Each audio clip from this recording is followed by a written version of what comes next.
ঘুম থেকে উঠেই দেখি চারিদিকে হচ্ছে বৃষ্টি, আর বৃষ্টির দিনে তো চারিদিকটা এত সুন্দর সবুজ থাকে, দেখতে খুবই ভালো লাগে। যদিও এটা কদিন আগের ভিডিও বলে তোমরা বৃষ্টির জলটা দেখতে পাচ্ছ, তা না হলে এই সময় এত বেশি গরম পড়েছে যে তোমরা তো জানোই গরমে মানে আবার মনে হচ্ছে যেন সেই জুন মাসের মে মাসের গরমটা আবার ফিরে ফিরে এসে। যদিও এটা পচা ভাদ্র, আমার মা বলে ভাদ্র মাসে নাকি এরকম পাঁচপাঁচে গরম পড়ে, তারপরে ধীরে ধীরে ঠান্ডা পড়তে আরম্ভ করে, যেটা হয় আর কি। আর মন্টু তোমার মায়ের গায়ের উপর উঠে আঁচড় দিচ্ছিল বলে মা ওকে পেপার দিয়ে মারলো একটা বাড়ি, যদিও কিছু লাগেনি, তোমরা আবার ভেবো না যে ওর জোরে লেগেছে, ও জাস্ট বকার জন্যই আর কি এরকম করে।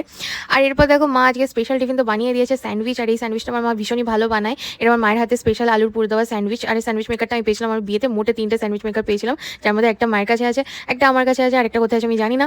আর এদিকে দেখো আজকে হচ্ছে স্পেশাল মাংস, গেস করো তো এটা কিসের মাংস। আর এটা আমার খেতে খুবই ভালো লাগে। এর সাথে একটা স্পেশাল জিনিসও মা বানিয়েছে, সেটা আমি তোমাদের নেক্সট ব্লগে দেখাবো। তো আজকে আমি ব্লগটা এখানেই শেষ করি। তবে হ্যাঁ, এটা ছিল কিন্তু হাঁসের মাংস, কারা কারা খাও জানিও। যদিও বেশিরভাগ মানুষ এটা শীতকালে খুব বেশি খেতে পছন্দ করে, তবে আজকের বাজারে গরমকালেও বেশ ভালো মাংস পেয়ে গেছিলো বলে বাবা নিয়ে চলে এসে, কারণ আমাদের বাড়িতে সবাই এটা খুব ভালো খায়। তো আজকে ভাজা মশলা দিয়ে স্পেশাল করে বানিয়েছিলাম। মিনি ব্লগটা করছি এখানেই শেষ, টাটা।